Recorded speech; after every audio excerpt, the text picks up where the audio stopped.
अब लोग जो जानवर हैं वो परेशान कि हम क्या करें, कैसे अपना बचाव करें। राजा के पास आए, राजा था बंदर, वो एक डाली से दूसरी डाली पर कूदने लगा, इधर से उधर उछल रहा है। तो जानवरों ने बोला कि महाराज, हम तो आपसे शरण मांगने, आपसे रक्षा की उम्मीद करके आए हैं, आप इधर से उधर क्यों कूद रहे हैं? तो बंदर ने कहा कि भाई मुझे जो आता है मैं वो कर रहा हूं, बाकी आप लोग जानिए। तो आज जो आलम है वो यही है कि जिसे जो आता है वो कर रहा है, जिसे प्रेम फैलाना आता है, जिसे भारत को जोड़ने की बात करना आता है, जो भारत माता का सही अर्थ समझता है, जो भारत का विचार, द आइडिया ऑफ इंडिया की समझ रखता है, वो अपना काम कर रहा है। जिसे धर्म की संकुचित समझ है वो अपना काम कर रहा है, और जिन्हें अपनी समझ पर बिल्कुल भरोसा नहीं है, वो जिनकी आंखों पर पट्टी बंधी है, वो चल रहे हैं और बिना ये सोचे समझे कि वो किसके पीछे चल रहे हैं, और जब वो गड्ढे में गिरेगा तो इन लोगों का बचाव कौन करेगा। तो आज की हालत जो है वो ऐसी ही है। दूसरी बात जो आपने बोली कि भ्रष्टाचार, परिवारवाद, तुष्टीकरण, ये तीन बुराइयों की ओर आज मोदी जी ने देश का ध्यान, दुनिया का ध्यान दिलाने की कोशिश की, और एक तरह से मैं ये कहूं कि उन्होंने भारत को बदनाम करने की कोशिश की। राहुल गांधी पर बहुत आरोप लग गए कि आपने विदेशों में जाकर भारत को बदनाम किया, आपने वहां जाकर लोकतंत्र के गिरावट की बात की, आपने सरकार पर उंगली उठाई। लेकिन आज मोदी जी ने लाल किले पर खड़े होकर क्या किया? दुनिया उनका भाषण सुन रही है, और आपने दुनिया को यह बताया कि भारत में आज परिवारवाद है, भ्रष्टाचार है, तुष्टीकरण, ये तीन बुराइयां हैं। आपको तिरंगे के तीन रंगों, जिस तिरंगे के साथ सेल्फी लेने की बात, वो आज मोबाइल पर आप फोन लगाइए तो आपको पहले यही सुनाई देगा कि तिरंगे के साथ सेल्फी लीजिए, हर घर तिरंगा अभियान चल रहा है। तो तिरंगे का अर्थ क्या है, ये आज मोदी जी को बताना चाहिए था देश के लोगों को। बतौर प्रधानमंत्री ये उनकी जिम्मेदारी थी कि वो तिरंगे का इतिहास बताते, लेकिन उन्होंने क्या बताया? तीन रंगों की जगह तीन बदरंगों का जिक्र उन्होंने किया, और वो भी किस तरह से? संकुचित दायरे में। आपने परिवारवाद की बात की, पहले तो आपने देश को परिवारजन कहा, अच्छी बात है। परिवार नाम की संस्था पर अगर आपका भरोसा हो रहा है तो ये बहुत ही अच्छी बात है। लेकिन क्या मणिपुर के लोग आपके परिवार के लोग नहीं है? क्या बिल्किस बानो जो है वो आपके परिवार की नहीं है? क्या उमर खालिद को अपना परिवार मानते हैं मोदी जी? ये तमाम सवाल जो हैं ये उनसे पूछे जा सकते हैं। दूसरी बात, भ्रष्टाचार की बात उन्होंने की। अदानी तो बहुत बड़े हैं, उन पर तो मोदी जी सवाल शायद ही कभी उठाएं।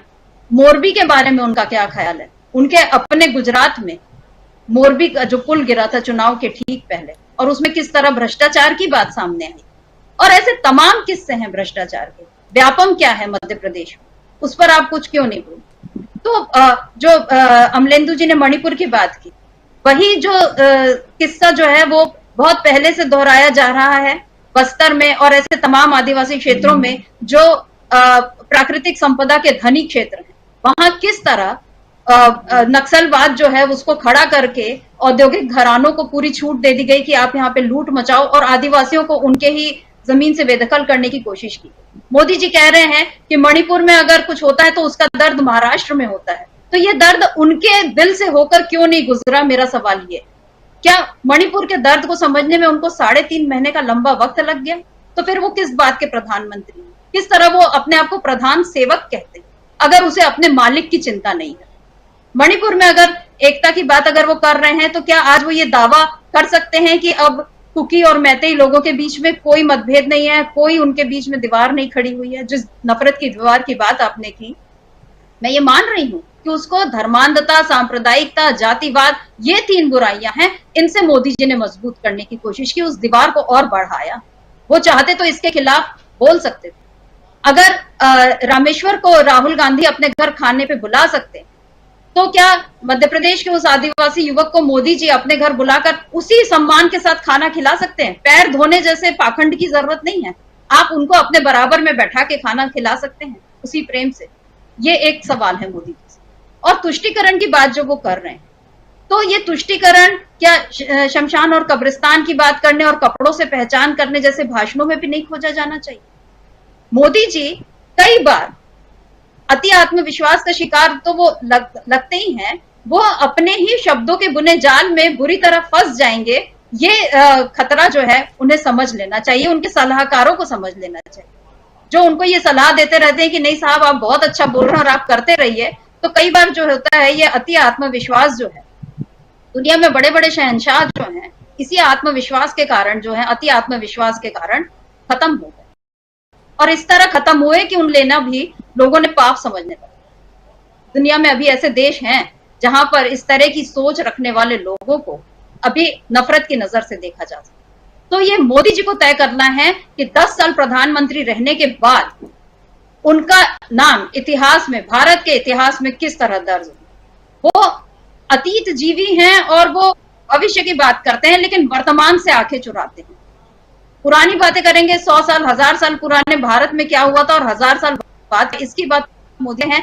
आज की बात करने से वो बचते हैं, लेकिन वो कितना भी बच लें, समय जो है वो किसी को नहीं छोड़ता। तो ये बात मोदी जी को कीजिए। जी, बहुत सारी बातें और बहुत सारी चीजें मोदी जी को समझनी होगी, जनता को समझानी होगी, और वो कायम करना होगा। क्या प्रधानमंत्री नरेंद्र मोदी कायम कर पाए हैं? एक तरफ भक्ति की पराकाष्ठा है और दूसरी तरफ कई सवाल हैं, उन सवालों के जवाब भी देने होंगे।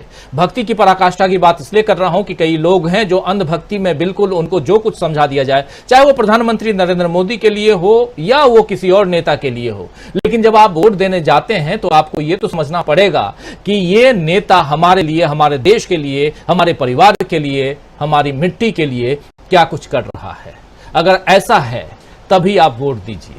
तो ये एक एजुकेशन की बात है जो हमेशा आप लोगों के बीच में रखता रहा हूं, लेकिन आना चाहता हूं डॉक्टर दीपक पाचपोर जी, थोड़ी सी बात और थोड़ी सी चर्चा और करना चाहता हूं, इस कार्यक्रम को थोड़ा और आगे बढ़ाना चाहता हूं।